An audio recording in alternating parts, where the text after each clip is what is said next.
You're watching GreenBiz News for February 14th, 2038. Now here's Joel Makower.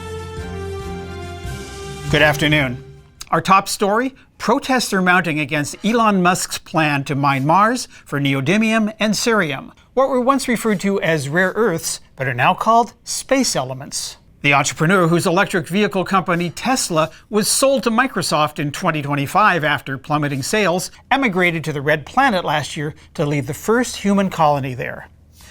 The first ever interplanetary protests have centered around Musk's plan to hire children living in the space colony as miners, apparently to circumvent child labor laws here on Earth. Moreover, say protesters, the energy and emissions used to power the mining operations risks raising the Martian climate by several degrees while causing more severe dust storms, known to astrometeorologists as black blizzards.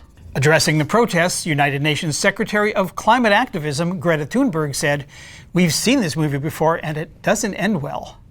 The Mars mining operations also have raised red flags by regulators around the world who are looking into violations of the Scope 5 reporting requirements enacted 2 years ago for extraterrestrial supply chains. Back on terra firma, emissions of greenhouse gases by U.S. corporations have reached their lowest level in more than 70 years. This, according to U.S. Climate Secretary Gia Bastida, in a joint appearance at the White House today with Vice President Malia Obama and Catherine Masulan, who heads the government's Business Resilience Administration. Much of the credit goes to aggressive lobbying by the U.S. Chamber of Commerce, whose support for the Decarbonization Act of 2030 was key in helping bring fossil fuel consumption to a 95-year low. In Madison, Wisconsin, protests entered their third week as students press college administrators to approve a small-scale nuclear power plant on campus. For more, let's turn to correspondent Sarah Golden, who's on the scene.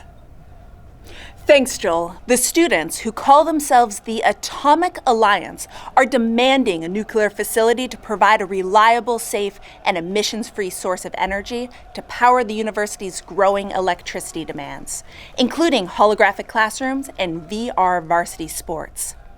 The Alliance says the university staff is stuck in an old-school mindset that must change for a low-carbon future. The administration needs to understand that nuclear is key for our climate future. We need nukes now. Nukes now! Nukes now! Nukes now! Nukes now! The Atomic Alliance is accusing the university administration of dragging its feet in greenlighting the reactor, which received regulatory approval in a record 7 months as part of the federal government's new streamlined process for carbon-free energy. Back to you, Joel.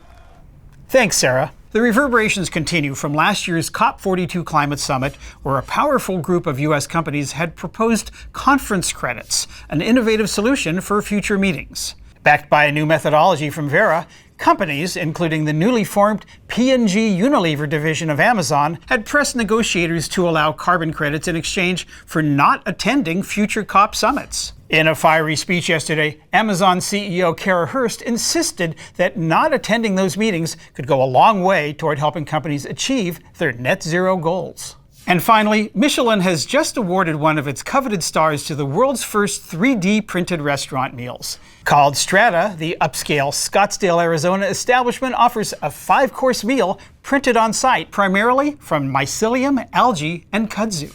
The process requires only 4% of the water used to produce a conventional meal, which has allowed Strata to meet the ambitious targets set by Arizona Governor Colin Tetrow to rehydrate the parched Grand Canyon state. That's the latest. Join us tomorrow where we'll look into America's plastic shortage and why Big Cotton could be left holding the bag. And for more news 24/7, subscribe to the GreenBiz Hologram Report, a team of journalists reporting right from your desk. And remember, always buckle up your heat shields before going outside. For GreenBiz News, I'm Joel Makower.